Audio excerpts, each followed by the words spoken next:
Welcome to Turmeric and Tequila with your host, Kristen Olson. Questioning a better way, one gracefully disruptive conversation at a time.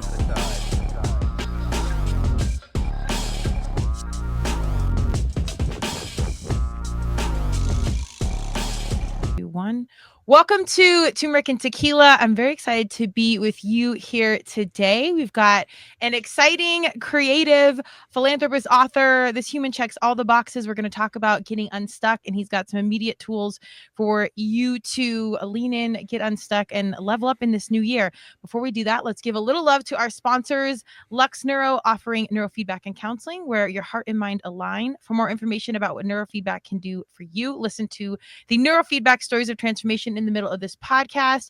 Neurofeedback effectively treats everything from insomnia, anxiety, depression, trauma, ADHD, and much more. Optimize your brain today. And I want to say a thank you to Declan James Watches. They are local and veteran owned. 10% of all their proceeds go back to the Navy SEAL Foundation, so check them out. Gorgeous timepieces. And our very own Colorado Clownfish Swim School, swim lessons and water safety for all. They are passionate about life skills through sports, so come waterproof your family today. Check them out at coloradoclownfish.com. And without further ado, the Christian Ray Flores. Welcome to Turmeric and Tequila. Thank you so much for having me, Kristen. I appreciate it. Yes, I'm excited about this conversation. You check a lot of boxes. I'm going to read your quick bio, but then we're going to jump right into your background. Christian Ray Flores is an entrepreneur, evangelist, international recording artist, and philanthropist. From a childhood as a refugee, he has forged an extraordinary path as a successful artist, entrepreneur, speaker, and leader. Christian founded Exponential as a coaching program and community for the world changers to thrive for life. We're going to unpack it all. He's got a little book of big reasons to love America. Before we get into all that, as we do on Turmeric and Tequila, Christian, tell us about you as a young person, as a boy. As a boy, I was a very confused boy because I am, first of all, I am, mixed race, right? So I'm half Russian, half Chilean. That's confusing already, right? Like those are very different places. And, I found myself, I was born in Moscow, but I was finding myself as a baby in Chile. We're going to spend the rest of our lives there. And then there was a military coup there. There was a bunch of people who got, tens of thousands of people were put in concentration camps, secret prisons, tortured, killed, disappeared without notice. My dad was one of them. He was in a concentration camp for a while, and we were in the complete shock. Obviously, I was 5 years old, and I find myself a refugee, basically, in a refugee facility sponsored by the United Nations. And then we made it out of there safely. That's the good news. But I basically ended up just going from there to Germany, to Russia, to Africa. By age 7, I had changed 4 countries in 3 continents. And by age 9, I'd learned 4 different languages. As I said, very confused young boy, right? With a lot of things happening, a lot of uncertainty, a lot of changes, very, very quick succession. And that basically created, a lot of good, actually, in the long run. At the time, we didn't feel that way, right? But in the long run, it did create a lot of good. That's incredible. Well, let's unpack that a little bit more as a moment, or take a moment here, because I do think there's a lot of people that can relate to that scenario, especially in 2025. Maybe not as many countries that you lived in, but we're in an unsteady space with the election. Whatever side you're on, it kind of doesn't matter. We're all kind of navigating this change as a whole. As a young person, how did you keep it together and know what to do? Because you could easily turn to drugs or gangs or bad behavior. How did you keep on par with this constant change? Well, I think that's sort of the beauty of this thing. Obviously, most people can relate to suffering, but very few people can relate to like military coups, civil war in Africa, and the fall of the Soviet Union and Russia, right? But here's the beauty, and that's sort of what I love putting out there to my clients, to the people that listen to my podcast as well, when I come on podcasts like yours, Kristen, is that there's 2 elements that are really powerful. Like fundamentally, the most important elements are caring parents. They just their presence. They don't have to be perfect. They need to be caring. They need to be present. That's one. And the next one is community. Like if you're surrounded by people who you have rhythms with, who you're immersed with, you're not alone, you're not isolated, you're not lonely. Those 2 things, they make up, honestly, in my opinion, 80% of your ability to process trauma, uncertainty, changes, etc.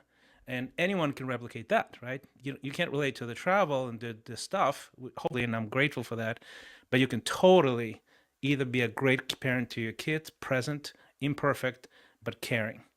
And you can surround yourself with people who have a healthy sort of social environment and are very connected. You have accountability, you have a safe place, you have maybe even mentoring and coaching, that sort of thing. I could not agree more, and I love that you just said humans that you're in rhythm with. Well, definitely, rhythms alongside it, that Yeah. speaks and obviously highlights your musical soul. Yes, two things to really highlight on this show that have really saved me on my journey are well, mental health, discussing it, but community and having like-minded humans around me, and I've been blessed to most of that for me has come through fitness and my people that way. I'd love to lean into music as the road goes on. I want to build a choir, but we won't unpack that today. And keeping that, just people around you that keeps you very grounded. Were your parents really intentional about that? Because again, you're moving so much. How do you find your community everywhere you go? So yeah, I think, and that's sort of the idea is that, if you're a parent listening to this, you don't have to be, this super mom and super dad. All you have to be is present, quality, not just quality of time, but quantity time. And that's what I found, like analyzing all of that stuff, and people go, how are you not bitter? How are you not a victim? How did you become this high achiever in spite of it? And actually the truth is because of it, and we can unpack it, right? But I would say they were present. They spent a lot of time with us, and me and my sister, just a lot of time. And even in we just had dinner at the table it's such a basic thing, right? When we grew up in Africa, my formative years were in Africa. It's one of the poorest countries in the world, Mozambique, Southeast Africa. And we had breakfast together. My dad would literally leave work and come have lunch with us, sit down lunch, then go out, then we have dinner. I mean, just presence. We would travel together, we would vacation together, all of this stuff. And I learned from both of them and imitated those rhythms in my life in modern day America, in the West. It's totally doable. Now, it will cost you, right? You have to make some trade-offs here. But that is the secret sauce, in my opinion. It's absolutely powerful, and their disposition towards us was awesome as well. And I think that speaks into what you're saying when it comes to like mental health, stress, things like that. They were just both very loving. We have an affectionate family. There was a lot of I love you, I care for you, I'm proud of you, you can do this, hugs, kisses, all of that to get. I mean, if you think about it, it's so basic. How can that be a vital thing? And it's totally a vital thing. I could not agree more. I think we're always looking for this grandiose gesture heart solution. And oftentimes what we need to do are the simple little things and Yeah. not worrying about getting it right. Because also I think it's good for your parents to see, or for the kids to see the parents being imperfect and whatnot, because life's gonna whoop your ass. Like you can try and do everything right. Absolutely. We're not gonna get it right. And Yeah. oftentimes we're gonna fail. And also, like, look, there's so many broken families. I come from three generations of broken families. My parents did end up getting a divorce, but their disposition towards us as children didn't change. Even through the divorce, I still have a very warm relationship with both of them, right? And you ask about community. I think you can create community around you, but the thing is, you have to be countercultural, because we live, especially if you live in America, it's a very atomized society. It's a very, very lonely place. If you're a leader in a entrepreneur or an executive in a position of leadership, it's even more lonely, because even the people around you in your workspace can't really build a warm relationship with them, because they think of you as the boss. Right. So what do you do? Right. And to me, like, I can look at how lucky I was, right? Even though I was like going from place to place to place to place, in every place, somehow I landed in community that was actually real community. So by age 7, I was in Mozambique. I was like, I don't speak the language. Everybody looks different, everything. But apparently, so there was a bunch of Chilean exiles that actually landed in Mozambique. And basically, they formed a community. It's like an expat community of Chileans. Very strange, right? Like, you wouldn't even think of that. So there's like 150 families, right? and they were all professionals of different kinds because the country just had got their independence. They didn't have enough professionals. They imported professionals. So we would hang out. We would have probably almost every Sunday would meet at the beach, like 100 people at the beach. Everybody brings food. Everybody, we play soccer. We play music. They would have these sort of little, almost like, connection cells that they organized, that they would meet in houses. The kids were all friends. We just played all day, every day after school, every single day. Wow. And then we had, like, which was the origin of my music career. We had this one lady who was super musical. We called her Tia Keka. Her name was Angelica, but we called her Tia Keka. And she organized a little choir of Chilean children playing like Latin American folk music, right? Yes. And and every time we would meet, and we would meet probably every 2 weeks, something like that. I need to ask her, right? A little fuzzy because it was a long time ago. But I just remember the first time I felt a state of flow was in that choir. The first time I felt, oh, when I'm singing with all these people and the instruments and everything, I feel like I can do this for hours on end. I don't want this to stop, which is your first sign, okay, this is a calling, right? Mm-hmm. But it was in community that happened. And I think you can replicate that in America today. You just need to understand how to do it, the principles, and how important it is. And it's not a secondary, it's a central thing. Oh, well, it's very serendipitous that we're having this conversation because, yes, I completely agree with you. And I'm an athlete. All these things, I'm not a musical human. I love music, but I felt a very strong calling, as weird as it is, to build this choir because, just like you said, I think there's nothing that unites people like music. Like food and sports and all these things can bring us together. It's great, but nothing is like literally being in rhythm with your humans. And there's no it's conversation. An emotional thing. Like yes. Music, it's almost like there's an emotion, and it's also probably an art form that is closest to spiritual because there's nothing specific. It's just something that you do, right? Yes. Like it's not a sculpture, it's not a painting, it's not a, but it's, you produce something in the moment. It's so ethereal and almost has the spiritual quality to it, right? And it changes us. Totally. Well, it's intangible, but you feel it. I mean, it's this perfect juxtaposition that, it hits you and can take hold and bond you. And like you said, and connect without the big conversation and 60-minute podcast and big dinner, and it's an immediate alignment without a deep explanation. That's right. Yeah, I agree. Well, that's a perfect segue. So tell us a little bit, because I'm curious not only on the musical career, tell us about it, but also how it's been this consistent tool or thing you fall back on for your own mental health or your own personal joy to get unstuck and stay on path. Well, so eventually I mean, I've had a really strange life. You guys, if you're listening, you should pick up my book. It's called, and sorry for the plug, but it explains a little bit because of the mosaic and the weirdness of the life, right? So if you go to Amazon and you look up Christian Ray Flores, you'll find my book. It's called Little Book of Big Reasons to Love America. And it's basically this idea, this view from the viewpoint of an immigrant, of just how extraordinary the alignment of stars is in the United States for human flourishing. And this is after going through some really hard, heavy stuff all over the place, right? So I sort of tell a lot of those life stories there. It's not a biography per se, but there's a lot of life stories that are really cool. So, okay, having said that, plug aside, I made it back to Russia after my parents divorced. I got a master's degree in economics. All of my friends were going into finance and banking, and it was actually it was literally the fall of the Soviet Union just happened, and all of a sudden that whole territory was free market, and it literally stayed free market for like a decade, and that's it. Then it shut down again, and now it's not very free market. But at the time, it was very exciting because before that, it was very communist, top down. You couldn't really. Entrepreneurship was literally illegal, right? And I go, everybody's going into this finance spaces, my friends, and I'm like, I want to do music, right? I'm like the one idiot who was like doing something completely impractical, but it paid off. Sort of that, all of that kaleidoscopic experience of life made me into a very creative person, right? I could do something that other people just couldn't do, and I still am that person, which is really interesting how those threads come together in our lives. And I think every single one of you listening has a very unique fingerprint of genius that you can implement and serve humanity with. And so I started doing music, and it was like wide open, like Wild West. and I had three contract offers by labels the first year of my. I mean, most people Wow. just struggle for like a decade, right? Right. And Right. then I was on TV and radio. This is pre-internet, and I was doing small clubs, medium clubs, and sports arenas. Wow. And I sold millions of albums across 15 different countries.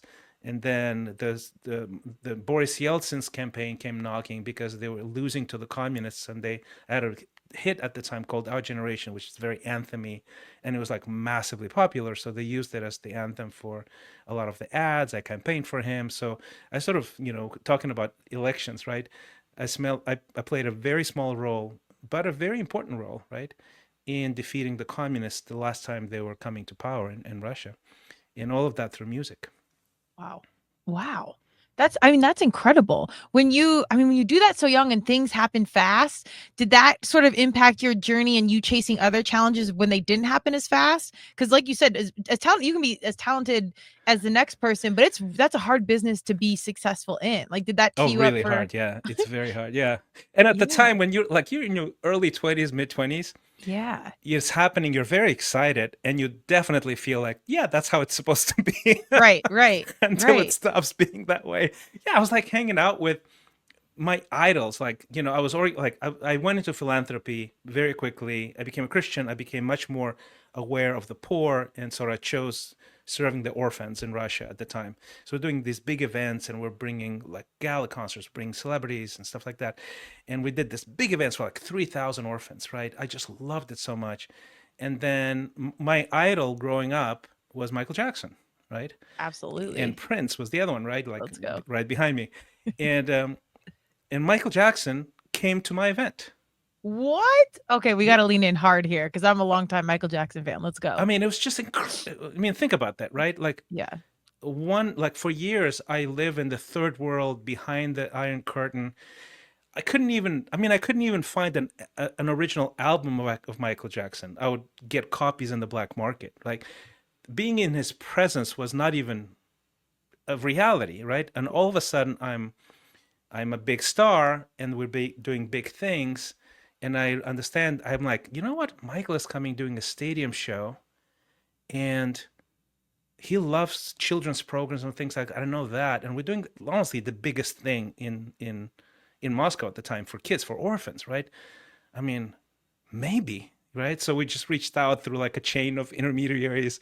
And Wow. until the last minute, we just didn't know if he's going to show up. So we're on the walkie-talkies, and all of a sudden we're like, yeah, 15 minutes, he's out. He's coming out, and he comes in with the entourage, and it was. I mean, I totally froze though. So this was like one of the biggest regrets of my life. I was like, Yeah. I just How could couldn't. you not? Just the energy in itself. I know. That we don't have superstars like that today, like the No, no, old no, school no. Michaels and Madonnas, like that version of like Maybe early Beyonce is 90s. probably the last one. Maybe Yeah, Taylor Swift is it, probably in that caliber, but that's it, right? It's it's like I still it. think it's different. You look at their concerts and people are like dying in the front, like literally Yeah, passing out and being that is carted true. out. Like That is true. those I think it was I don't even think the Beyonces and Taylors, which I'm fans of both, It's are huge. megastars. Yeah, Yeah, the yeah. fandom was just different. But It how was was he different. like as a human? How was that energy exchange? Like, He's very humble, very quiet, very shy, yeah. and he just loved it. We had the kids like choreograph some dances to his music and everything, and then I realized, I totally froze. I just couldn't even speak to him, right? Yeah. But I was supposed to go on stage because the concert is happening, and I realized I'm up in about 15 minutes, and Michael Jackson's in the audience, and I was like, terrified. And Yeah. he left maybe 15 minutes before I went on stage.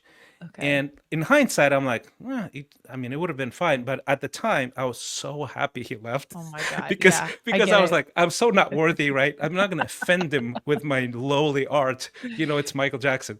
But Yeah. but then what happened next, which was a twist of fate, is that his crew so loved our organization, and he needed extras for the Earth song. Remember the Earth song? They had Absolutely. these Yes. people coming out. There's like a tank Hell comes yes. out, and it's super grandiose, and like a tank literally rolls out onto the stage.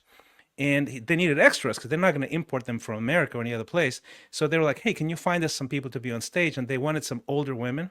So Okay. my mom was on stage with Michael Jackson as an extra in front of 80,000 people instead of a stadium. And I was like, in what universe is this even normal, Right. right? So Oh my yeah, so that's the story. That's the story.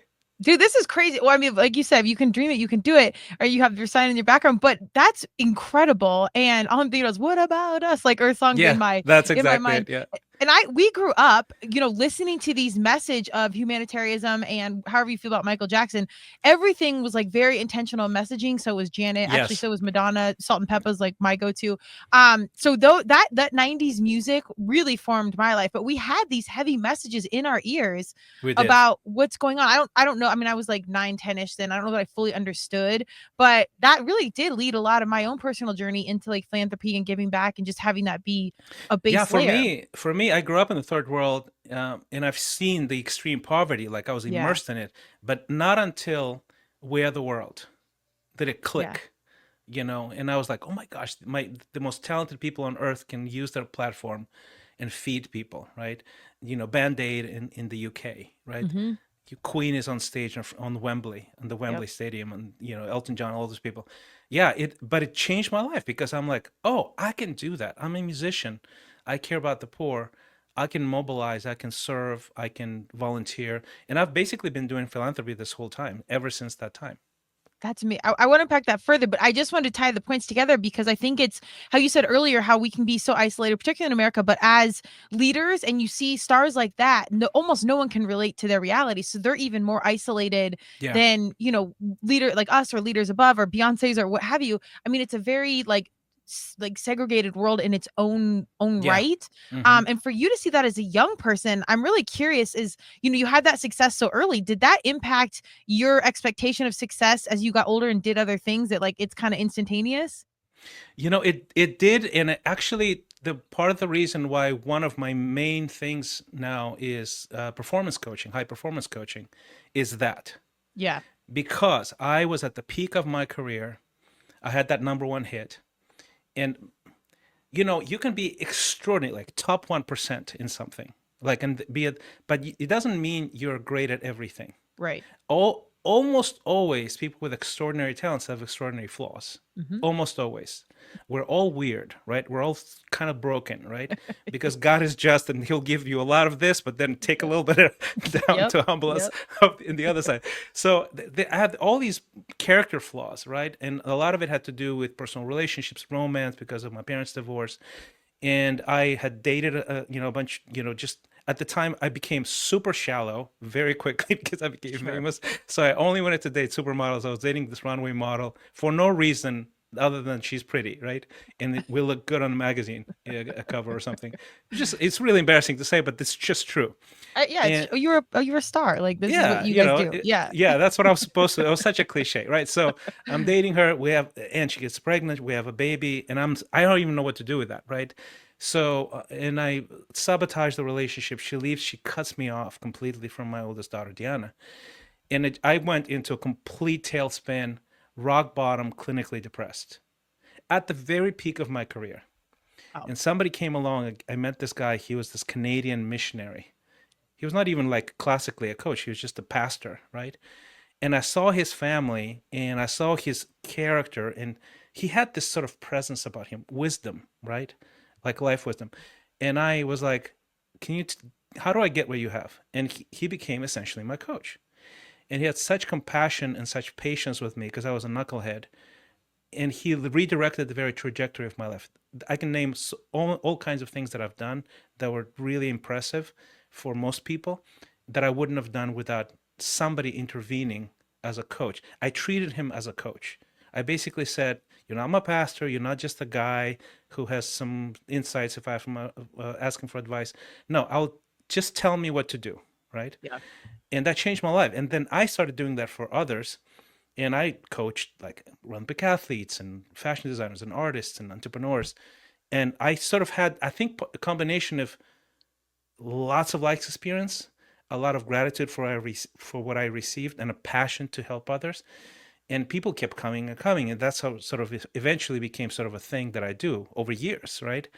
Um, and my passion is that high achievers, I have a passion for high achievers, and I'll tell you why. These are the people, you are the guys in the audience. If you lead a company or start a business or write a book or create art, you take high risks. You pay tremendous prices. 90% of startups fail. Like you fail a Mhm. lot and you Yep. keep going and you care so much that you build something and it gives people joy and you solutions and you give people employment and job and take care of their families. And somehow there's sort of this thing in humanity where somebody is successful, they don't get a lot of sympathy from people. They just Right. don't. You know, like you probably we saw just recently with the fires in LA, right? There's Hmm. so much hate. Like, Yeah. you know, good for you. You know, multimillionaire. I have no empathy for you. What? That is such a ridiculous way of Yeah. looking at something, right? Hmm. Like there was such hate because of jealousy, of envy, whatever, right? I have the opposite. I have empathy because the high achiever has flaws usually that are pretty significant, is very vulnerable when it comes to all kinds of pressures and stress and stuff like that, and they need a lot of support. And that's sort of my gig. That's my jam. I want to help world changers do well. I love that. And I completely agree with you chasing that high achievement consistently. And that might even itself be a flaw. I don't know. We can unpack that It at a different really time. is, yeah. Yeah. Yeah. It's really hard to stay in. I don't know if you know the writing from Man in the Arena. I read it all the time. Hmm. It's so great. It's so grounding because it's like you get kicked down and you're marred in the arena with dust and whatever, but at least you're not Yep. the timid souls that don't know victory nor defeat. And it's staying in it. And I think I'm with you as an athlete. A coach is very comfortable to me. That's familiar. But the best thing you can do, even at your peak, is get your coach, get your leader, get someone mentor that Yeah. can lean in, but also that can relate to you. Like that's such a blessing that you had all that adversity and success Yes. early, because then you could literally walk in it authentically. You're not Googling or chat GPTing how do you be a good Exactly. leader. And there's a Yeah. lot of that. When I talk to people like that, I go, I can help you because I am you. Yeah. And Yeah. that is the distinctive feature, which is rare, right? Right. I am you. I know how it feels from the inside. It's not Hmm. that I just sort of got a degree in something and certification in something and have some methods and tools. No, it makes a big difference if somebody can actually relate, you know? Yeah. Absolutely. And I do think that, you know, high achievers are the people that change the world, are the people that create change. And we need to love them, take care of them, nurture them, because they are very, very, very vulnerable Hmm. on many levels, and we don't want to lose them. Right? They create change. Absolutely. Yeah, that's been I mean, that speaks to me personally. And if you go something 100%, you are, when you kick down, and it breaks you. Like I've had more heartbreak competing as an athlete, I think, than I have Yeah. in relationships or even business, like just because I had to bleed it to compete. So I'm with you. And I'm really curious. Let's lean a little bit more even into the coaching, because we do have so many leaders. And I think it's an election year. A lot has changed, or the election just happened, and we're kind of on the cusp of what's next. I have big goals for 2025. I'm sure you do too. What's like some of the key approaches? I know you have 4 steps here that you Hmm. highlight where you really can get unstuck, because I don't care how good you are at the game in life, we will always have those moments where we just Yeah. feel stuck and don't know what to do next. Well, for me, the way I approach sort of the beginning, and I think what you're referring to, those 4 shifts that I Yeah. approached in the very beginning, and I call that the core stuff, because without, you can build on that core and have mastery that lasts for a lifetime. But the core 4 things that I can see, and over decades I've seen it work incredibly well, is that first is what kind of fuel you're running on, right? And the fuel, by fuel I mean motivation, right? What drives the Ferrari that you are, you know? And I can tell you right now, I run on very high quality fuel, and therefore I can run well, I can run for a long time without breaking down. That those years that I was referring to, remember that breakup, the whole thing? What Yeah. was my fuel? Ego, jealousy, narcissism. That is bad fuel. Hmm. You need to be able to determine those things. And if you're a leader in an organization, most people won't tell you the truth about the fuel you're running Yep. because they want to stay employed, right? So like that's sort of the curse of being the boss somewhere, right? So that's one. Fuel's one. The second one is direction and momentum, right? Speed. What happens is in the beginning, whatever career you choose, let's say music, right? For me, you are you're in your early 20s, you have no complexity whatsoever. All you do is create incredible music that people love, You become more successful. Now you have a staff. Now you have payroll. Now you have a reputation to maintain. Now you have the press. You have management. You have the record label. You have, a family maybe, right? Now you have to travel to do tours. And it's actually true of any business. Complexities add up. So when in the beginning, what makes you successful, you have direction, you have speed. You know exactly where you're going fast. And then you slow down because things get confusing, there's competing things, right? And then you stop. Maybe you can go in circles. And that's where trouble starts, right? So you get stuck when you're doing that. What you need to do is you need to find a direction again and then know how to increase your speed. Momentum is what makes you unstuck, basically. So the third thing is, how do you deal with your inner demons? I call that resistance, right? It's all the stuff between your ears that just tells you, who do you think you are? All of that stuff, right? All the self-sabotage, all the limbic system stuff that is just not true. It's just very primitive. No one can escape it. But how do you know how to get from a sense of stress, survival mode into flow and creativity every single day? That's the skill. And the fourth one, I call it radar, but it's basically the multidimensionality of life. There's great data around the most important things that makes you healthy, wealthy, happy, over a lifetime. So I have a very simple tool, 7 dimensions, that measures you and says, okay, from 1 to 10, where are you at? If you're between 8 and 10 across 7 dimensions, I know for a fact you're going to crush it. If you're low across like even half of them, I know you're going to be vulnerable. Things are going to be troubles around the corner. So it's really amazing how predictable those things can be. As a matter of fact, I have the same tool that I use with my clients. I offer it for free on my website. So anyone in your audience can check it out, and you can have like a little physical, so to say, right? What's your pulse? What are your vitals, right, on life? And you can, if you go to exponential.life without an E, just starting with an X, you'll see like a button maybe halfway through the page that gets you the exponential scorecard. That's what it's called. And it's absolutely free. You can take it anytime.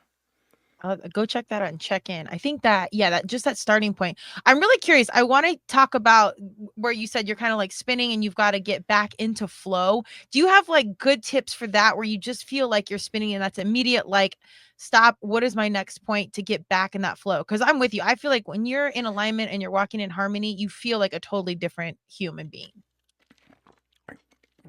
Yes. So sorry, chewing on ice. Hydrate. Let's go. I just took a drink when you were asking me the question. Sorry. I would say the core for that, I have this. I basically teach people. It's really not rocket science. It's how do you spend your first hour in the morning will shape your day. And if you can develop a practice that is disciplined every single day, you will just multiply your productivity, your focus, your flow, like 10x easy, right? Mm-hmm. And there's all kinds of nuance around it, but basically the core sort of concept is your first hour, like you wake up in the morning, what you do in the first hour matters tremendously. So what I focus on is contemplation, about 20 minutes. So it's like a 20-20-20 principle, right? 20 minutes of contemplation, 20 minutes of physical resistance activity, exercise, and 20 minutes of learning something new. The thing that you feel weakest at, usually, and there's like infinite combinations of how you can do that. But if you have this sort of 20-20-20 first hour, you will win the day. And if you know how to win the day, you'll win in life. Basically, it's so simple. Yeah, that makes sense. I think it's just like athletics. Like you do, your little practice routine or your warm routine every single day. And then come game time, you're good to go. So it makes, again, those small gestures. I always say small gestures, large leadership. For athletes, and this is really, really another sort of piece of it, is the first hour gets you hyper performance during the day, but then you need to know how to rest. Mm-hmm. Right? And it's daily rest and it's also weekly rest. Americans are the worst on the planet when it comes to rest and reset. The worst. The worst. So, and you will sort of resonate with as an athlete, right? Think about this. A world-class athlete never competes in a depleted state, ever. It doesn't even go together. Like if you want to be at the top of the game, you're never depleted when you compete. What do Right. business people do? They're depleted all the time, All the time. Yep. all the time. Yeah. And you expect to have high performance, it's not going to happen. So learn how to never function as a depleted person. I'm very busy. I do like 3 or 4 things at any given time, and I'm never depleted. And that's a lifestyle shift. You can learn that. It's really cool.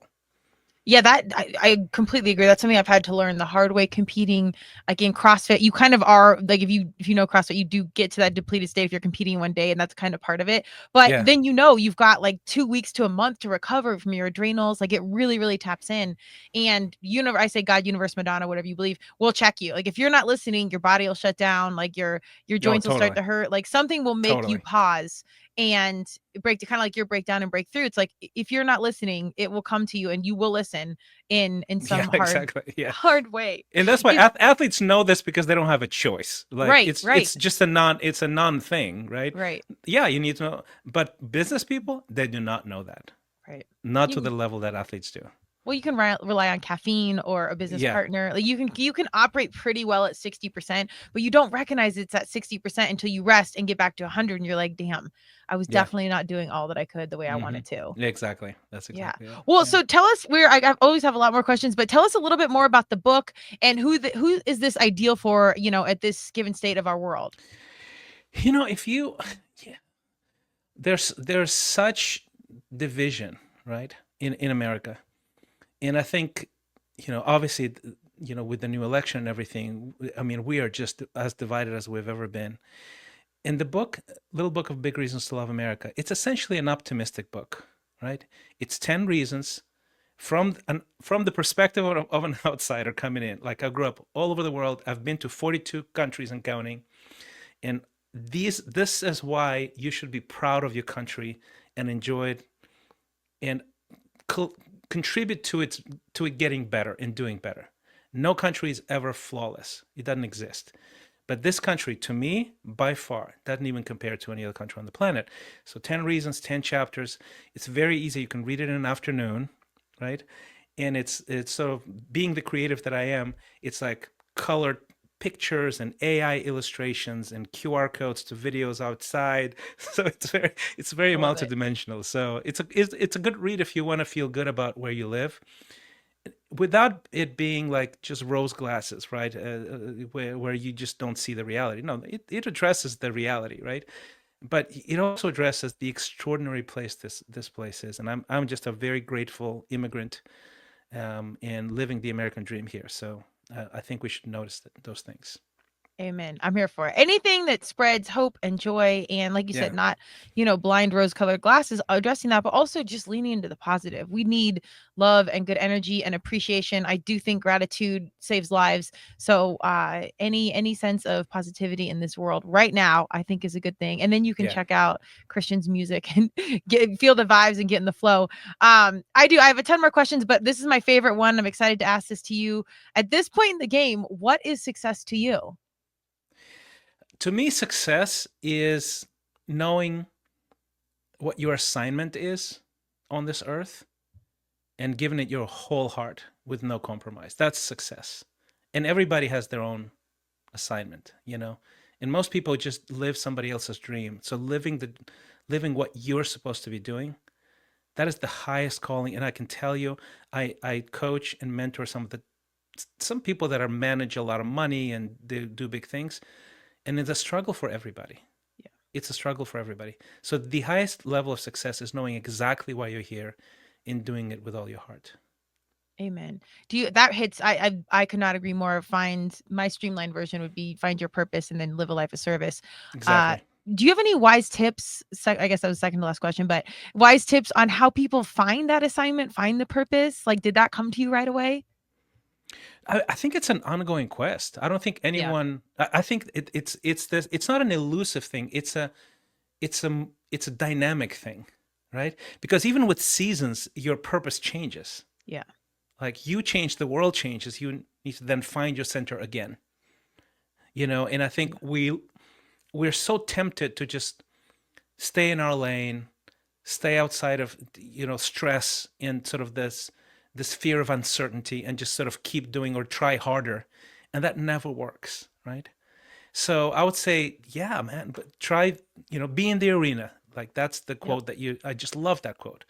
Be in the arena. Don't be afraid to try and fail and try again. I think developing a contemplative practice, I call that metacognition. That is, to me, one of those massive sort of gifts and skill sets that you can develop. And it's basically, the basic word is self-awareness, right? Yeah. Metacognition is your ability to be outside of yourself and to think about your thinking, think about your motivation, think about why you do what you do and why you need to change. And that's a practice. That's a discipline that you can develop over time. You can train, you can be coached in that. I do that all the time with my clients. I practice it, and it's an incredible gift. It will change your life.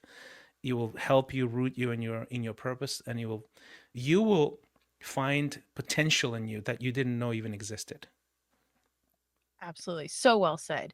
If you're in that moment, or you're looking and you're seeking, go check out Christian. I think you bring a wealth of intel to the human leadership game and guiding us in the right direction. And I agree with you. I think it's being open to that evolution in the world. Things around the landscape changes, so you have to change. And sometimes, like you, I think the different parts of your passion and your joy come together to facilitate this ultimate purpose that we can't really control. Sometimes you just got to keep showing up and be like, that's exactly it. Yeah. I think absolutely. This is it. So yeah. It's tough. Do not Christian, be afraid. Do not be afraid. There you go. Well, like you said, we're all figuring it out. Even Michael Jackson and Entourage are like out here doing their thing and figuring it out. I mean, R.I.P. Michael, but it's just an evolution. Christian, so many good things. Tell us, where do we get you? Website handles, anything you want to throw out there? Well, you can just Google my name. You'll probably find most of my handles. What I would love for you guys to do is, because I put so much heart into it, is to subscribe to my newsletter. It's great. It's at christianrayflores.com. There's a free version. There's a paid version. So we pour a lot of love and intentionality onto our paid subscribers, because you help us maintain and do great stuff.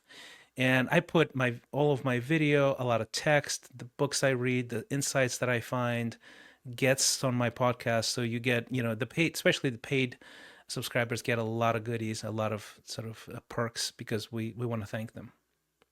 Amen. I love that. And man, you're facilitating community. So you're preaching in it and you're walking in it. And that's right. Yeah. I think that's the biggest piece. Well, that's amazing. I do want to give some special love to our sponsors. Thank you to Lux Neuro, Neurofeedback and Counseling, where Lux Neuro wants to meet you soon. If you are ready to transform your life, visit them at luxneuro.com and schedule a consultation today. And the Colorado Clownfish Swim School, swim lessons and water safety training for all ages. They believe in life skills through sports. So go waterproof your family today, coloradoclownfish.com.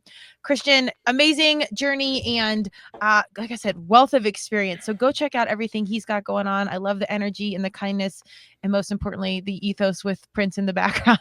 I think that sets the tone. But go check him out. I hope we can cross paths. If you're ever in Colorado doing public speaking or anything like that, please reach out to TNT. That's something I want to get together. So we'll put that out to universe.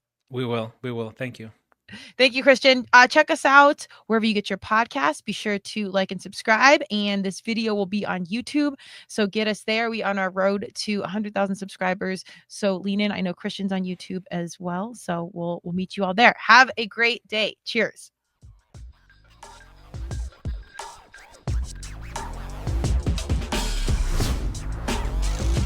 Thank you for joining Turmeric and Tequila with your host, Kristen Olson. Tune in next time, and don't forget to subscribe on Apple, Google Podcasts, Spotify, or wherever you listen.